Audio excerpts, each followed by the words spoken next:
Welcome to the deep dive. Our mission here is to take stacks of complex source material, articles, notes, internal comms, and really just pull out the vital strategic nuggets. Yeah, we try to give you a shortcut to being well-informed and hopefully with enough surprising facts and a bit of wit to keep you hooked. Today, we are analyzing a case study in, well, high-stakes conflict resolution and status maintenance. Hmm. But the battlefield isn't what you'd expect. It's not the boardroom. It's not the geopolitical arena. It's the manicured lawns and privileged halls of Octavian Country Day School, or OCD. Right, nestled in the heart of wealthy Westchester County. And we've been given this just exhaustive look into the intricate social mechanics of this world. It's a total microcosm. It's defined by, custom accessories, elaborate social contracts, and some really intense, unforgiving internal politics. Our focus today is the sudden destabilization of the reigning social committee. It's led by a girl named Massie Block, and this all kicks off right at the start of the new semester, specifically Saturday, January 24th. Exactly. So we're looking at a system of, you could call it sovereign control. Our whole mission is to unpack the strategic lessons from this social conflict. Okay. We're going to analyze the architecture, the existing hierarchy. We'll track the shifting loyalties within Massie's core group, and then we'll examine the intricate and, frankly, theatrical strategies they use to neutralize a powerful new rival. So the goal, as always, is to give you a comprehensive, well-informed view of how status is created, how it's maintained, and sometimes how it's brutally restored in a really high-pressure, exclusionary environment. Okay, let's unpack this. Let's begin with the baseline: the established empire and the rules of status enforced by Massie Block. To really appreciate the scale of the threat that shows up later, you first have to grasp the sheer, overwhelming effort Massie puts into curating her environment. Right. This isn't just about luxury, it's about the projection of this untouchable ease, Yeah. making her perfection seem completely effortless. And this is where it gets really interesting. Her immediate domain, the Block estate, is this meticulously crafted statement of self. I mean, our sources detail her custom-made mannequins. Oh, wow. She gets a new one every year, built to her precise measurements. But why? The function of the mannequin is the key. It removes the labor cost. I mean, think about it. She needs to try on outfits without getting undressed, Yeah. without disturbing her perfectly coiffed hair and makeup. So it's all about efficiency. It's about outsourcing the labor of aesthetic perfection. Yeah. It projects an image that her immaculate style is just, an accident of birth, not some laborious daily project. And that's the critical psychological tactic of dominance. And the detail just keeps going. The source material mentions her Dixons, these colored mesh tubes she got directly from Teen People fashion editors. Because she modeled for their holiday issue. Exactly. And she had already cataloged 37 unique ways to wear a Dixon. I mean, that level of pre-planning, it speaks to a mind that treats fashion not as art, but as a strategic system that she needs to master. And her quantitative status markers are even more precise. We learned she added 7 new rhinestone brooches over the holiday break. Which brought her total to 24. And that number is not arbitrary at all. It explicitly guarantees her the title of Girl with the Most Brooches at Octavian Country Day School. It's a phenomenal example of setting an intentionally prohibitive barrier to entry. If you want to challenge her position, you can't just look fashionable. No. You have to spend the time, the money, and the, curatorial energy to possess more than 24 extremely specific accessories. It just sets the bar impossibly high for any potential challenger. And this controlled luxury, it even extends to her accessories, specifically her dog. Bean. Bean, the spongy foam dog, also has a custom mannequin. You kidding? No. The documentation describes Bean's specific après dinner walk ensemble. It's a maroon cable knit wool sweater, tiny beige Ugg boots, and a cashmere scarf. For a foam dog. For a foam dog. The absurdity of it just underscores that nothing within Massie's orbit is left to chance or, low status. Her system of control is also just deeply embedded in her communication. She immediately sets up her new Power Mac G5, not for fun, but to launch her in and out lists into a full-fledged blog. And what's her stated intent? To make the world a better place by helping losers keep track of the latest trends. It's pure information asymmetry, but it's packaged as, philanthropy. And this information control is reinforced by this proprietary language, this jargon, or jumble, as they call it. Right. Her inner circle communicates using highly specific I am shorthand, mathsker, sexy sports babe, big red head, and these exclusionary terms. If you aren't initiated, OL off limits or no longer. Thrice pass. Pathetic, yeah. They're totally meaningless. Language functions as this high security fence. It reserves access to insider status, and it simultaneously confuses the outside world. Which is a perfect transition to the Pretty Committee, the PC structure itself. Mm. Our source material, it immediately flags these pre-existing fissures in the foundation. This structure, which looks perfect on the outside, is actually held together by shared anxiety and Massie's aesthetic enforcement. Absolutely. I mean, you look at Alicia Rivera, her entire focus is on status acquisition through desirable male attention, specifically Derek Harrington or Darrington. Yeah.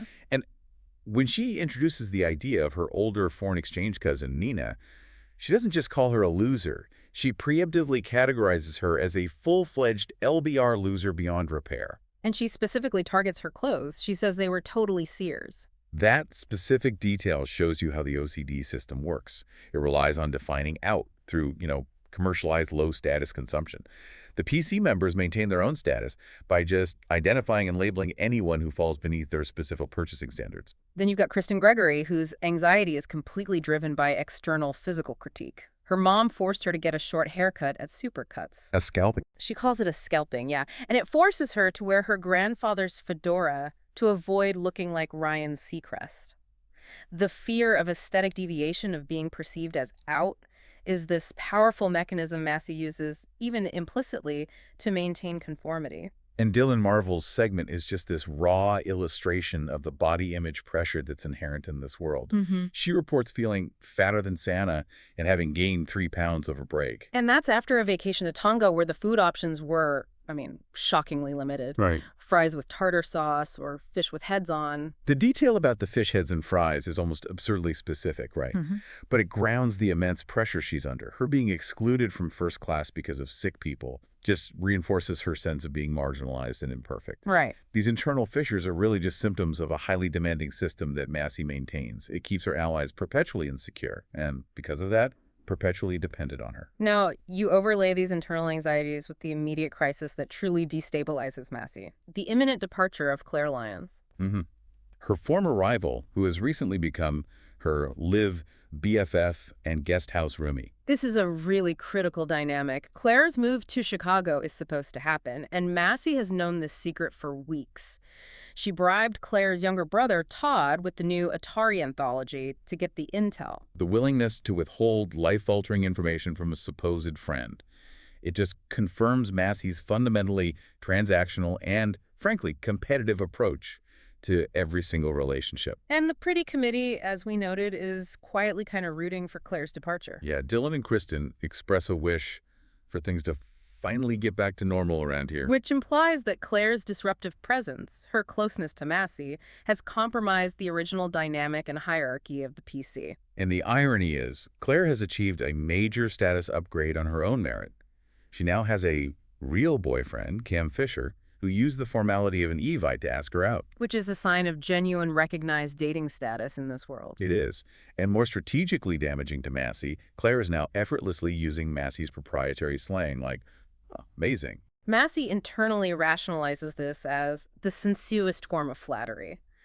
But if we connect this to the bigger picture, this is a dangerous sign of decentralization. Massie's proprietary language is becoming democratized. Her cultural cache is becoming less exclusive and harder to control.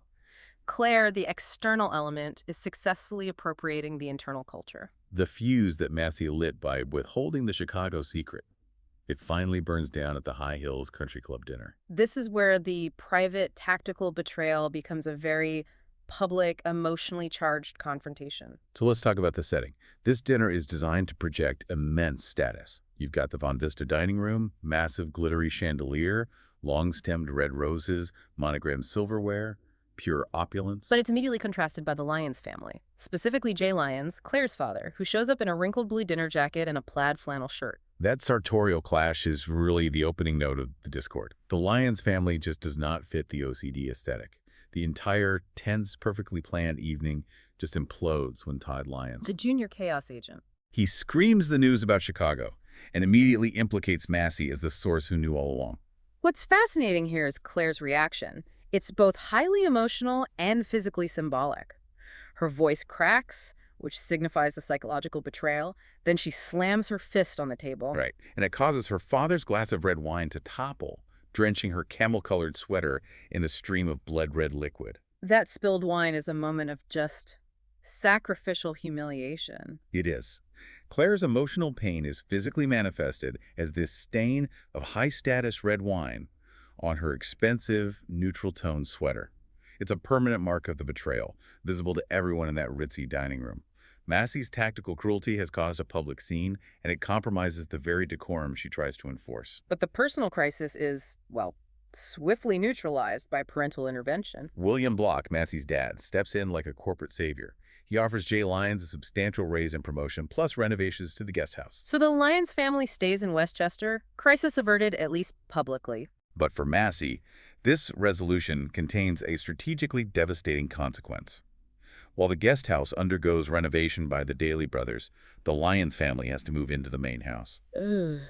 Jay and Judy take the attic, Cod takes the guest room next to Massie's, and crucially, Claire has to share Massie's private sanctuary, her bedroom. This is a critical strategic loss of her internal sovereignty.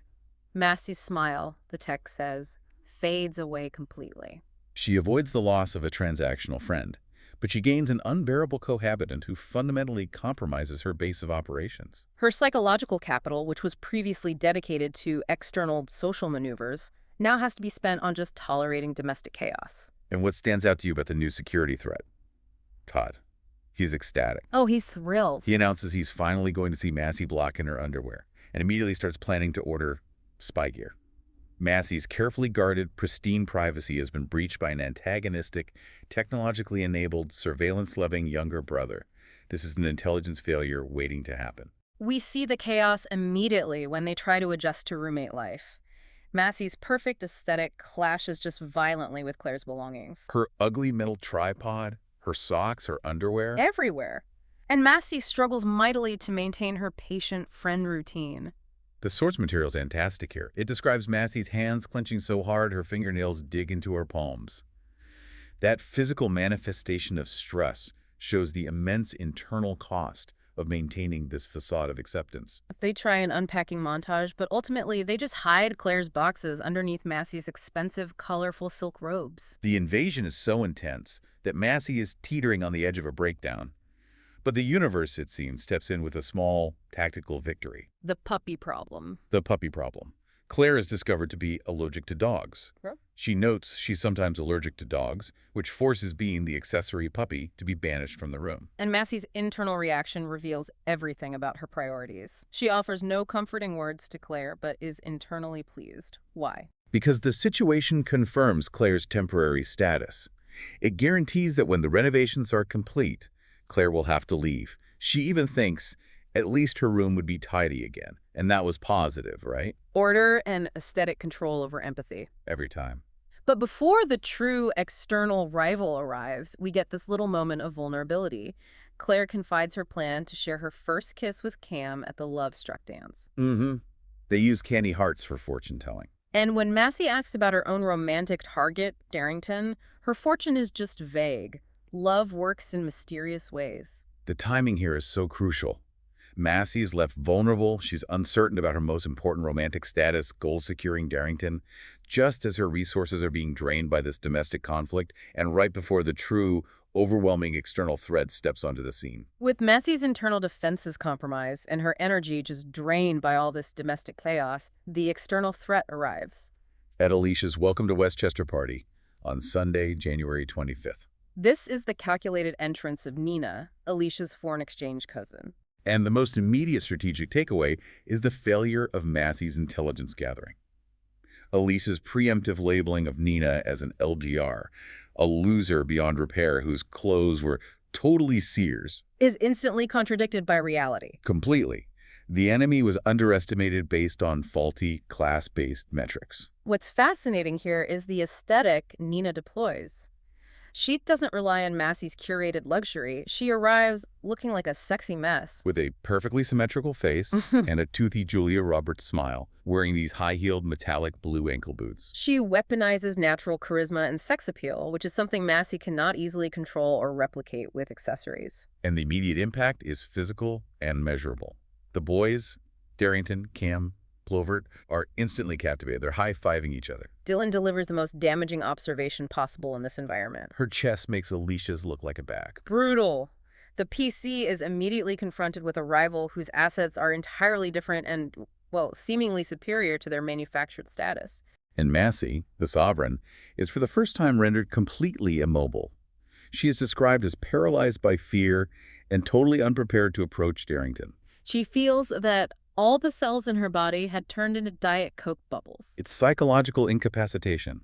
The sheer novelty and power of Nina's threat just short-circuits Massie's entire system. Nina then executes a perfect style and authority challenge. She targets Massie's friends to destabilize her inner circle. She publicly humiliates Kristen over her short hair and fedora, openly suggesting that Massie's aesthetic guidance is weak and, outdated. Her confidence is it's completely natural. She offers a strong handshake, which directly contrasts Massie's previous warnings about protecting fake nails. Right, and Nina boasts about her perfect real nails and her natural confidence.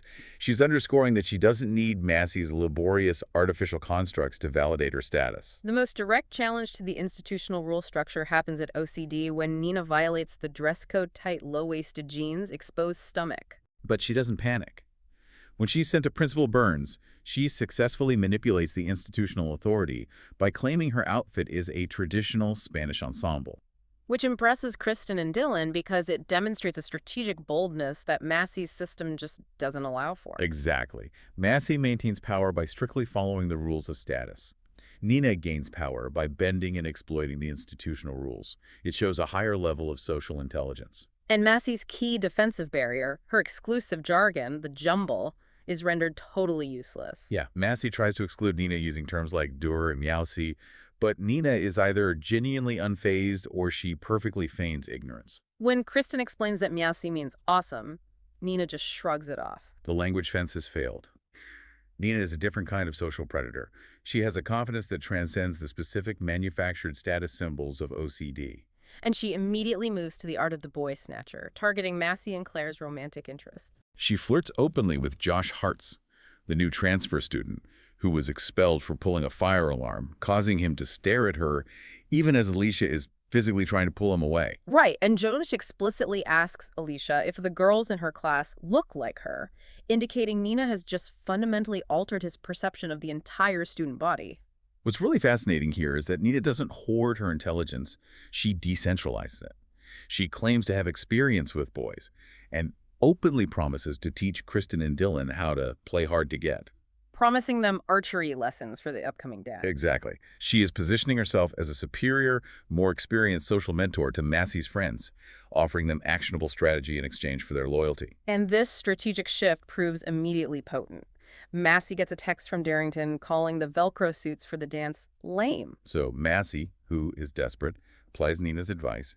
She texts back, "No prob, we'll go with other guys." And the tactic works perfectly. Darrington immediately begs them to come to the playoffs, securing their dates. But here's the key. While Massie executed the maneuver, Chris and Dylan immediately credit Nina. They're gushing that she is so good at this and suggesting she write an audiobook on how to get guys. The transfer of strategic authority is complete. The hierarchy isn't just destabilized, it's looking elsewhere for leadership. The loss of strategic influence over her own committee demands a counterattack. And the rivalry escalates during Massie's sleepover, where Nina raises the stakes even further by challenging the core PC members on their romantic experience. This is the style bet and the social rift. Nina challenges Massie, Alicia, and Claire on their kissing history. It forces Massie to retreat to that ambiguous status defense. I don't kiss and tell. But Claire, who's vulnerable, admits she is a lip virgin. Nina capitalizes on this sexual currency immediately. She offers a transactional reward, 3 pairs of her gold boots, to the first girl who kisses a boy at the dance. And Kristen and Dylan immediately take the bet. Which is a clear, actionable shift in loyalty. They're moving from Massie's system of arbitrary aesthetic conformity to Nina's aggressive, reward-based social system. And at the same time, Nina is employing psychological warfare. She openly mocks Massie's body, contrasting her weak limo legs with Kristen's sexy, defined legs. It's a highly targeted assault on Massie's appearance authority, and it forces Massie to feign indifference while suffering this internal anguish. It's remarkable how the conflict is bleeding into every facet of their lives. I mean, during this period of high tension, Kendra, Massie's mother, confirms Claire's allergy to bean. Which guarantees Claire has to leave when the guest house is done. Right. And Massie, prioritizing order and stability over her supposed friendship, is internally pleased that her room would be tidy again. She sees Claire's departure as a positive restoration of her domestic environment. But the immediate focus is Nina. The first counterattack, Operation Toe Jam, is executed by Massie and Claire. This is an attempt at low-level sabotage using a pretty obsolete tactic, the classic gum-on-the-ground prank. They buy bubble gum from 7-Eleven, stick it near the cafe entrance, hoping to ruin Nina's iconic red suede boots. And the execution is successful. Nina steps directly in the gum, ruining one boot and forcing her to take them off, which exposes her vulnerability. Claire uses this moment to spring the trap. She leads Nina to Nurse Adele's lost and found for designer boots. And she gives Nina this collection of mismatched, ill-fitting shoes. Birkenstocks, a checkered van, a silver pump, and a gold pump over stolen Ralph Lauren Argyle socks. It's designed for maximum, immediate humiliation. But this is where we see Nina's true resilience and strategic genius. She remains completely unfazed. Instead of showing shame, she reframes the humiliation. She claims the mismatched look is fashion-forward. She neutralizes the attack entirely by just adapting the outcome into a new trend. And Massie and Claire are left with detention for loitering and stealing. The strategic failure is total. They realize that petty pranks and aesthetic sabotage are completely ineffective against Nina's powerful, adaptable confidence. They need concrete, verifiable evidence. This failure leads to the critical pivot.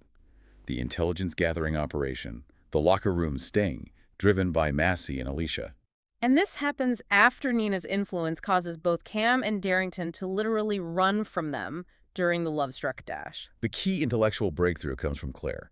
She connects Nina's lie about her European shoe size, a 6 here is a 5 in Spain, with the mention of Nina's stylish sisters and all the thieving happening around OCD. The Gatto burglar. The Gatto burglar. Claire is leveraging specific technical discrepancies to build a profile. And this is where the early chaos agent, Todd Lyons, becomes Massie's crucial strategic asset. They gather intel using Todd's spy equipment, the same surveillance gear he bought to spy on Massie. Massie, who had found the camera in her own shower, now understands the power of illegal surveillance. And Claire provides Kristen's bike lock combination, David Beckham's birthday, 0502 to open Josh Hartz's locker. Inside Josh's locker, the evidence is overwhelming and specific. They discover Massie's stolen hair crimper, which proves Nina was not only stealing status markers, but actively trying to compromise Massie's aesthetic perfection. They find Alicia's personalized stationery, which Nina used to create a fake Spanish victory spell note for Josh. And the stolen loot confirms the motive.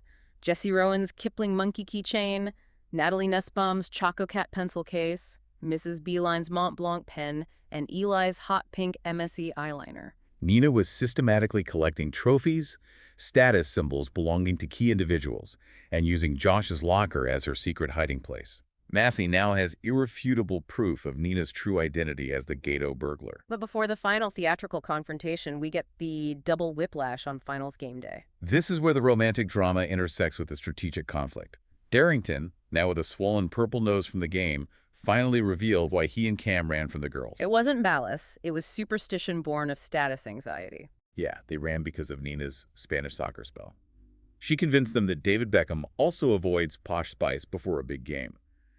Darrington literally bought into the nonsense because he thought it offered a competitive edge. Which, ironically, they lost anyway. Right. And Massie's resolution in this moment is incredibly poignant because it pivots from public status to private connection.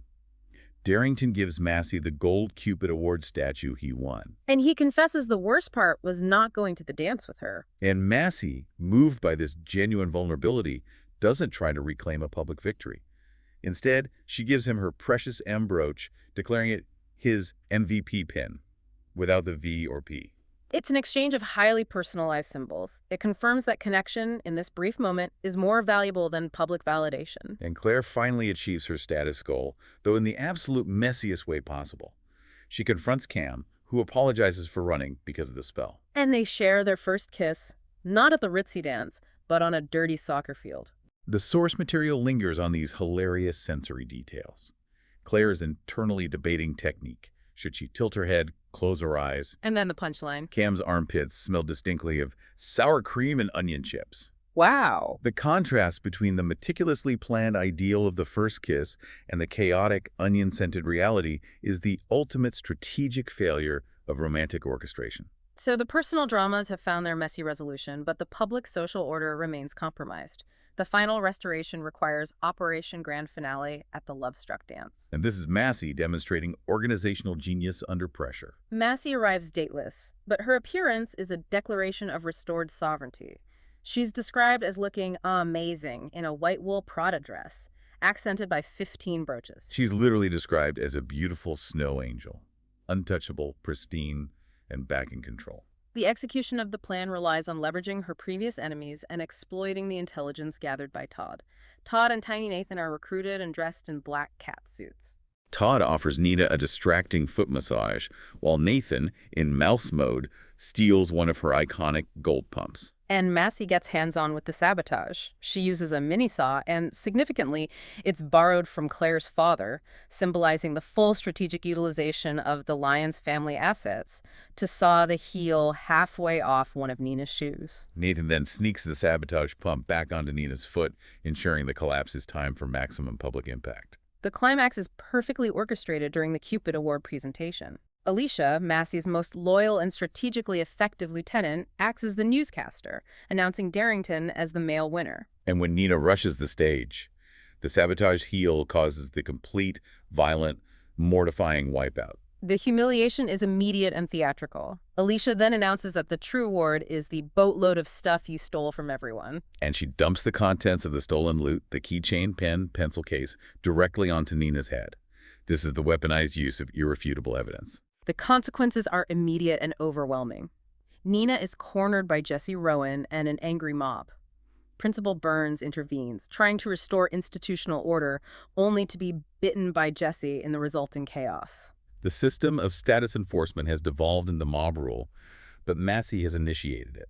The final decisive blow is delivered when Alicia shouts, "Release the photos!" This is the ultimate weapon of humiliation.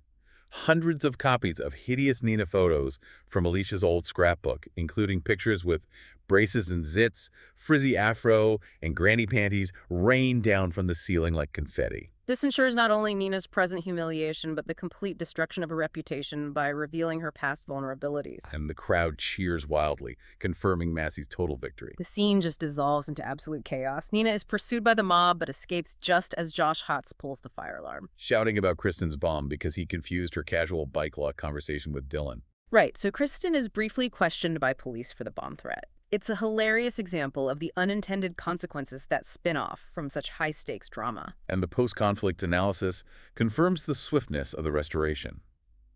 Nina is driven to the airport by Alicia's family and is gone by Saturday morning, met by her angry sisters at her destination. Crucially, Massie's core structure instantly stabilizes. Instantly. Kristen and Dylan immediately shed their aggressive new identities.